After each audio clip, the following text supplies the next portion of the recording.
how everything was created and who was there in the beginning, and now do you realize that there are no other gods because you all from Abraham's time have forgotten. And he gives them this whole lineage of, and they remember stories maybe about Avram, Yitzhak, and Yaakov, and that's how they got into Egypt, because they understood Joseph, and they were Joseph's bones that they brought out. And then they go through good times, bad times, grumbly times, all the way up to the time when Moshe gives his last will and testimony, otherwise known as the book of Deuteronomy, and then he then gets dead and Joshua is now standing. Okay? But there are these processes that went through with Moses and Joshua to get Joshua ready for the leadership role that he would have to take. Okay? Now this happens probably over maybe 30 years of his life. So he wasn't just groomed a little bit, you know, we get frustrated because we don't know anything after 3 years.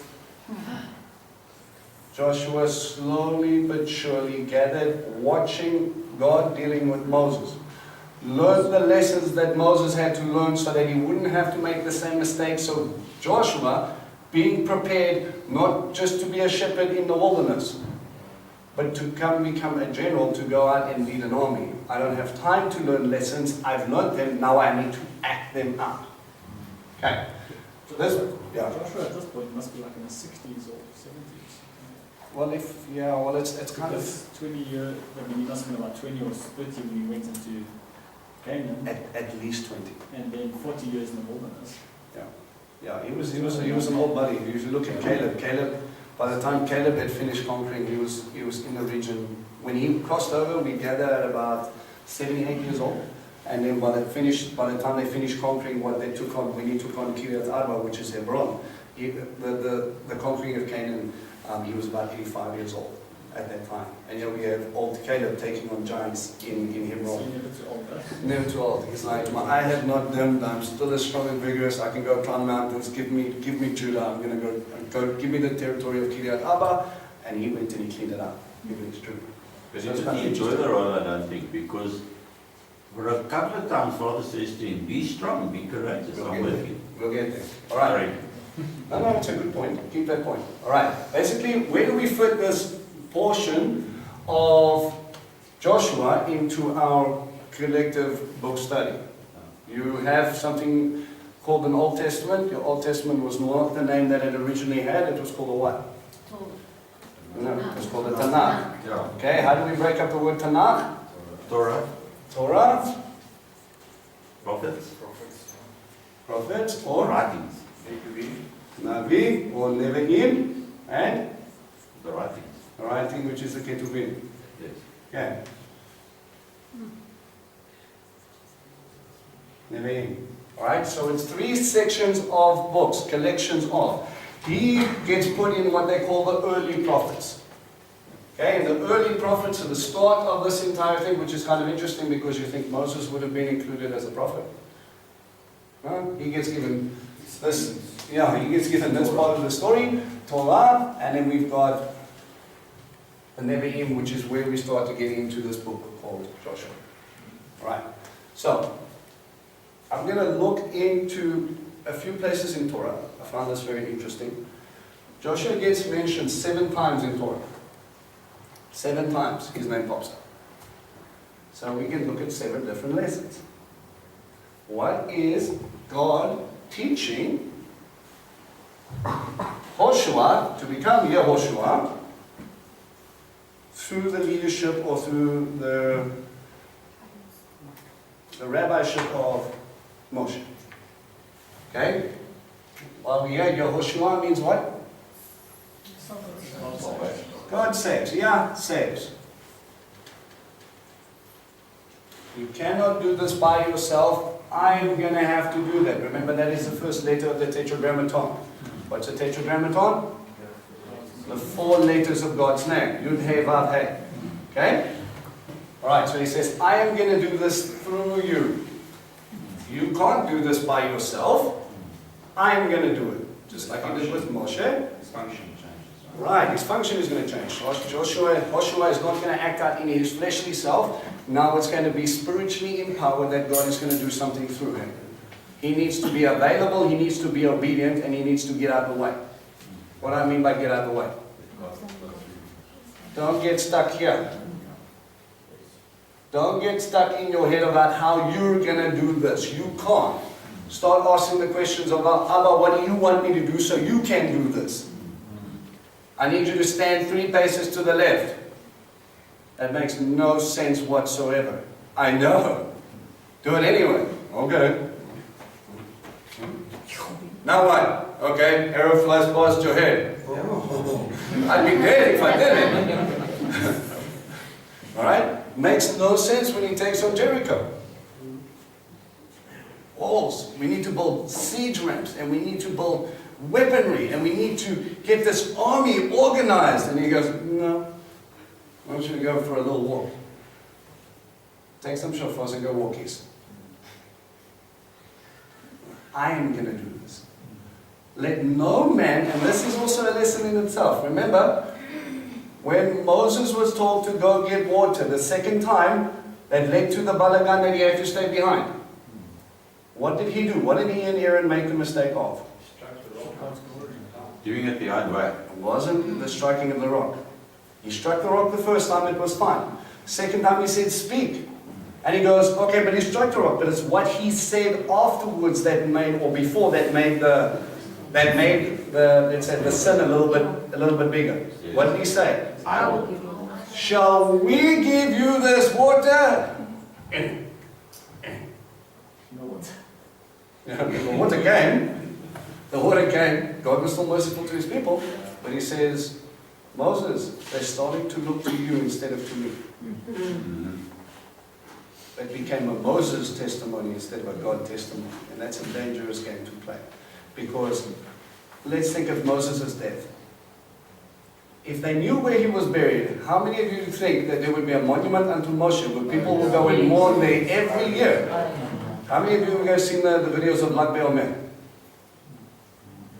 Well, you don't know the holiday of Lag BaOmer? Okay, maybe it's a good thing. Alright. Lag BaOmer happens once a year. Okay? And Lag BaOmer is the time of bonfires. And they go, that sounds lovely, we make fires. It is to mourn the death of a pertinent rabbi. People go to the graves. They cry, they mourn, they bounce up and down, and they cry for a person who they never knew.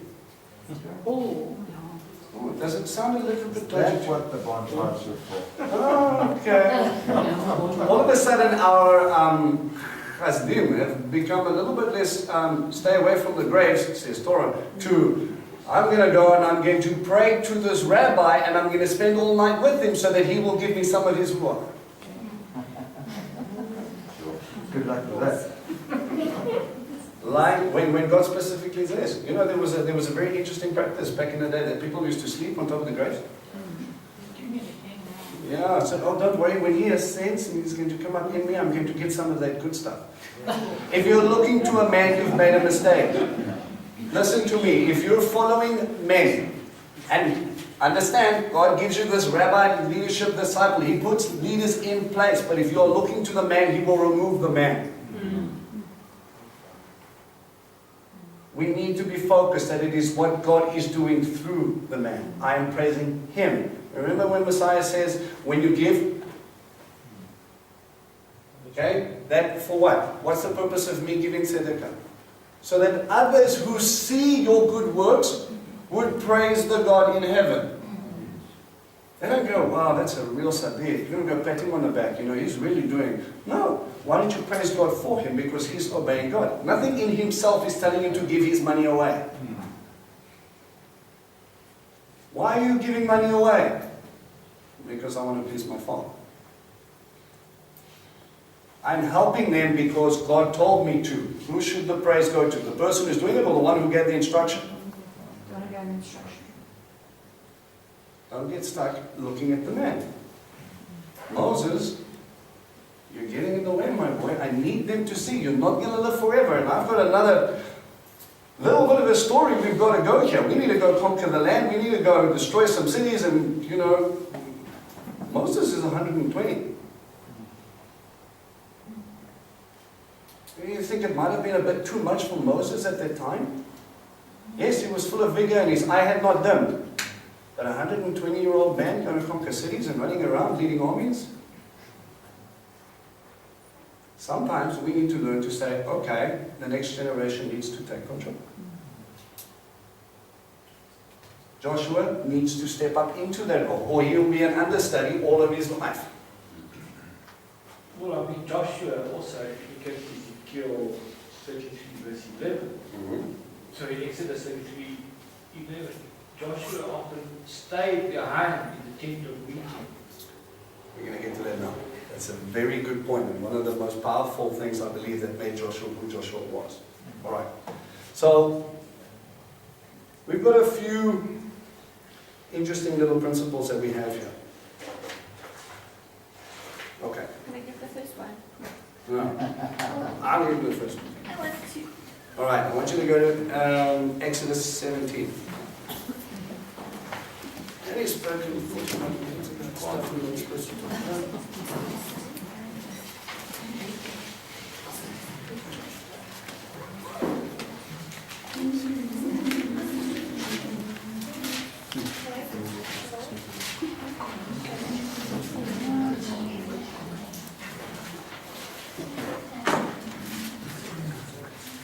All right. Okay, so a little bit of a backdrop. We're going to read from verse 8.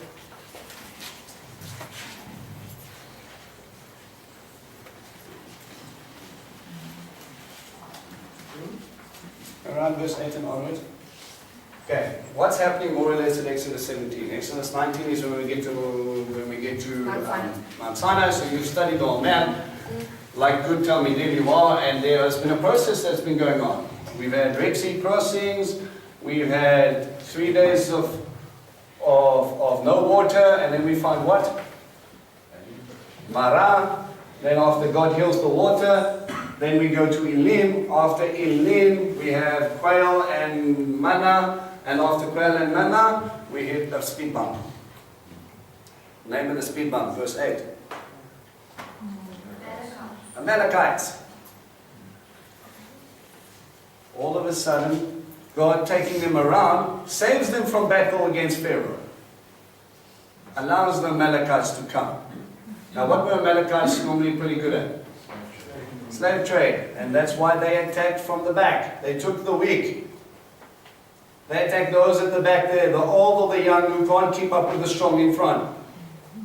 Now, what is God trying to show Moses and Joshua here? Let's read a little bit. Then Amalek came and fought with Israel at Rephidim. Moshe said to Joshua, choose men for us, go out and fight with Amalek.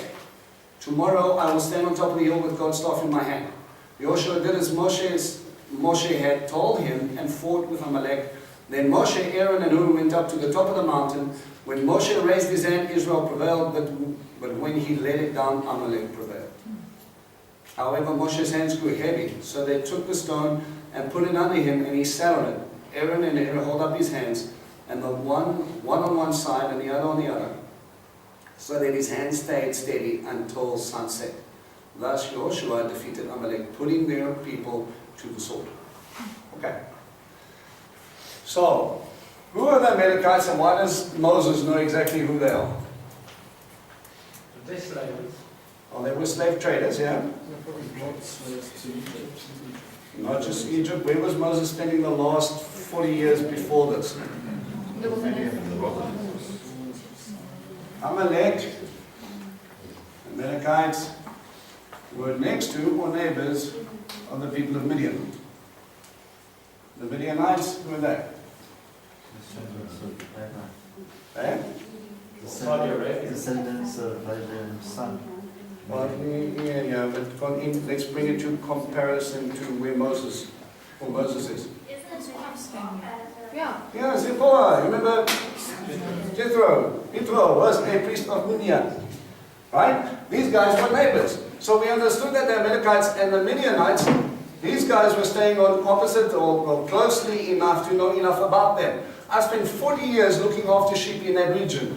Don't you think one of the first lessons they might have told me, or maybe when I was in Pharaoh town, learning to be a prince, and when I came out to Midian, the last place I want to end up is in their territory?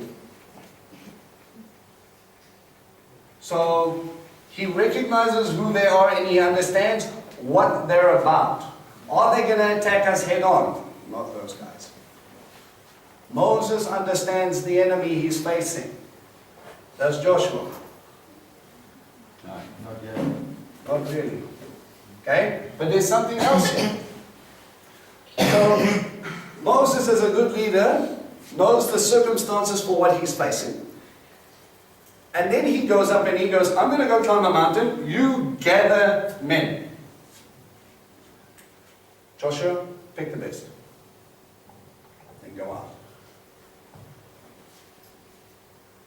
Which one has been trained for war and which one hasn't?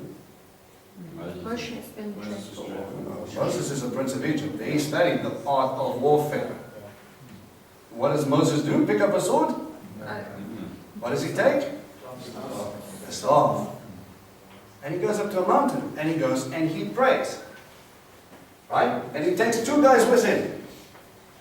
And it says his hands are held up in supplication. Now there's a couple of hand positions that you kind of get in scripture. Normally like this means supplication. This means blessing. If you do the, I mean I can't do that. Whatever you weird people that stick your fingers together. I'm obviously not in Aaronic, please. Other day God's going to have to somehow spiritually help me with my fingers. They don't work. Right? That is normally when they do the Aaronic blessing. Okay? It's a symbol of the shin. Okay? But when I do this, this section here is extreme supplication. I'm holding the staff upward. And scripture tells us what? When the arms were up, what was happening down in the camp? They were winning. Okay? So we have a battle plan here. We've got one guy who's on the ground with swords and he's smashing people in the faces and he's thinking, why are we winning? Well, we're obviously doing something right. God is with us. Does he know what Moses is going through? Yeah. He has no clue. It's a 2-part sort of battle plan. He says, you will intercede and you will go to war. It's not about you. No. You see, what we face physically links very much to what we deal with in the heavenly. We've been telling you guys for months we need to link shields. What do you think that means? Right, to intercede on behalf of. Some people have to go out and they have to face the enemy head on, and other times you've got people in the background interceding for those. Some people are in the front line. You need to understand that you're only as good as the guy behind you praying that what we do works. But if you're the interceder and you pick up a sword, we've got a problem. You're not doing what you're called to do. Moses, get on the mountain, get guys next to you, and you make sure you stay in that position. Yeah. Any pleasurable man holding anything up until sunset. My back would be killing me. Your back, you have no blood left in your fingers. Can I have a spasm in your neck? How many of you guys have hung curtains? 2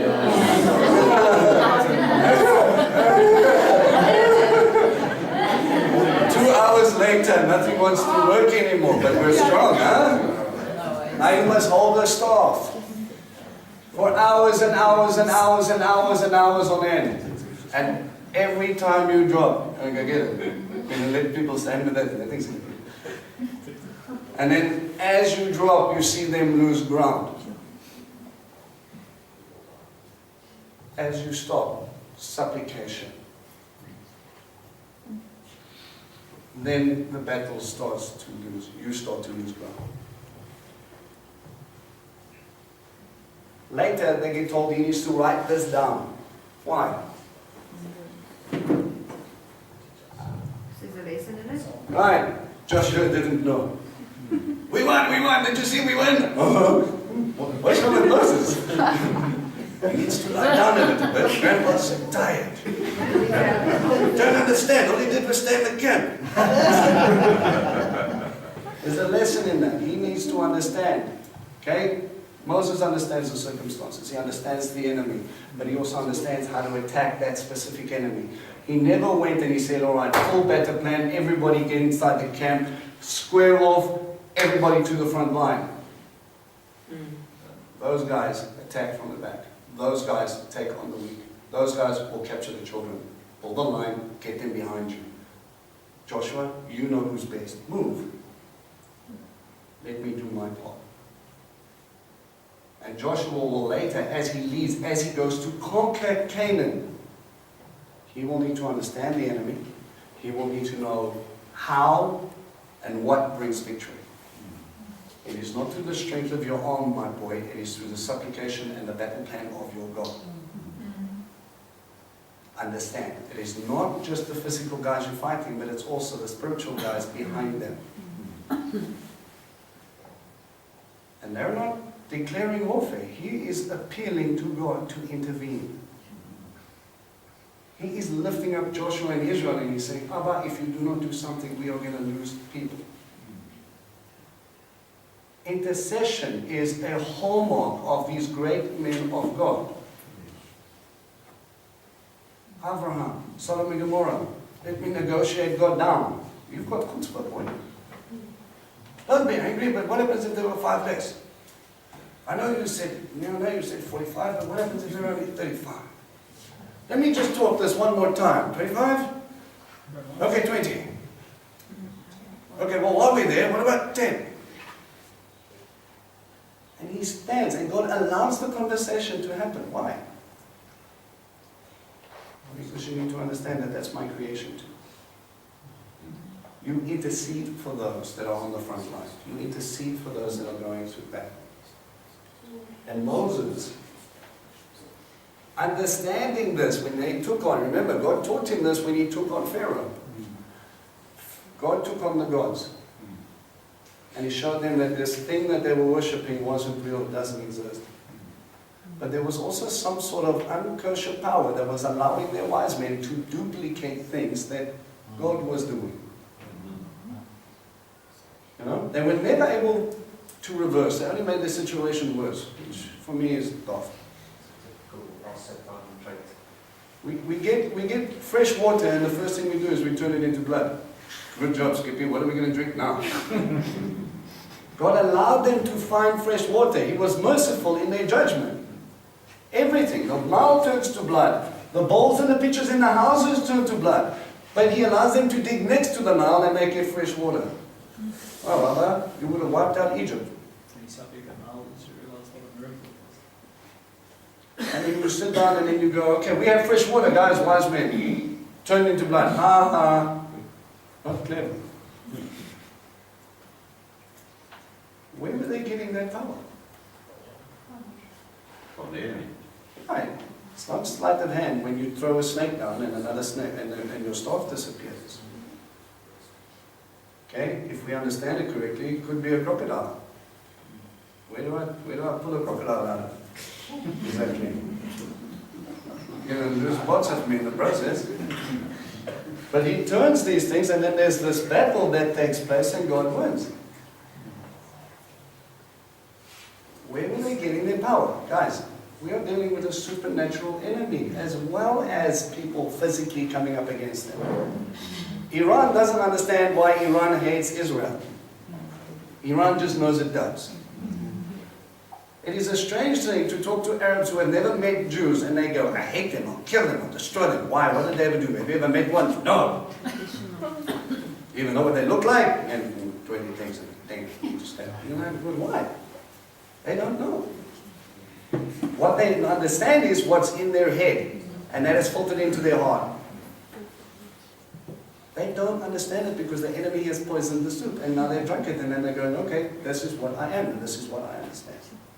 But if you deal with the enemy, the soup gets healed. They don't get that. We need to understand that Abba is fighting a battle. And we need to know, as good as the IDF is, and make no mistake, these are probably the most war-ready, well-trained army in the world. Has to be. By God, not by choice. But if you start trusting in the IDF and you don't trust in God, the IDF will fall. Yeah. I get concerned when they are more about their relationship with the US behind them than they are with God standing next to them. I get more concerned, this is okay, I get more concerned with the fact that they will trust in their own strength instead of turning to God. And God, in His mercy, is doing some crazy things. I must told you about the stories about the war in Gaza, where rockets went, Iron Dome missed, which has got like a 99% chance that it will ever happen. Rocket goes through towards a stadium filled with people. And then they start fighting and they're saying, send the ambulances, send people, there are going to be bodies everywhere. And one gust of wind picks up that rocket and throws it into a place where there's no one. And a guy who was an atheist, sort of, he grew up as a Jew, turned around and said, I don't want anything to do with this God, runs back to his rabbi and says, give me a Tanakh, I'm going to study. He's dealing with his people too. But we need to understand that as people who are chosen to be interceding for the nation, watchmen on the walls, you need to be doing that. Because they don't understand it, they don't see it now. But if you do not lift up your arms and appeal to God, they're going to lose ground. Okay? So, we can call this section, I don't know, what do you want to call it? What do you think the leadership principle is? Know your enemy. And you're going to know God's battle plan. Know your God and trust in His strength. Know God's battle plan. There was one case where the Israelites had actually defeated the enemy and they were running away. And they were about to slaughter the enemy, and the enemy sacrificed their son, the head of the enemy sacrificed their son on the wall. And somehow they were blocked from getting in there. It was like a satanic power blocking them. So there was a very real Story. I think they probably given a victory over one of their enemies, and they had actually they were chasing them all the way. Okay. Will you check it out for me? Okay. Alright. So we've got Exodus 17. I'm not sure about the part about understanding God's battle plan. We don't have to understand it because we can't. We need to understand our part in God's battle plan. That's what I'm trying I to say. think Moses knew that he needed to go up to the mountain and hold the staff. the word is functioned. Like we do function. No, we Let's do it that. showed specific functions. Yeah. Know your function. What your gifting is and what you're called to do. Okay, that's very important. Okay.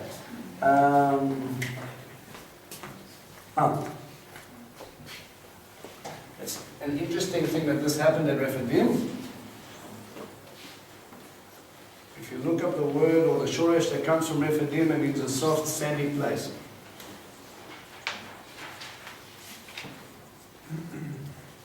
So a place that you can finally lie down and rest and relax a little bit. That's when the Amalekites hit them.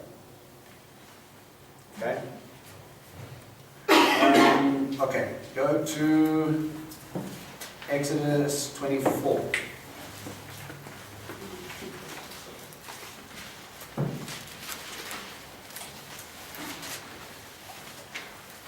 We're looking at around verse 10.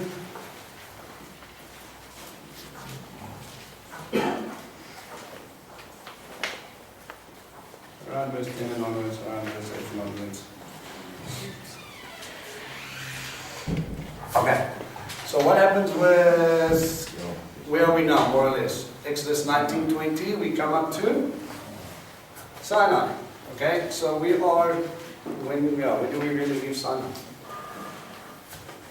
After the golden calf. After the golden calf, Exodus 32. Okay, then we start building the Mishkan, which is about 10 chapters long. And then from there we carry on. Okay? So here we're sitting at the time. God appears to a nation. A nation says, that's cool, we'll do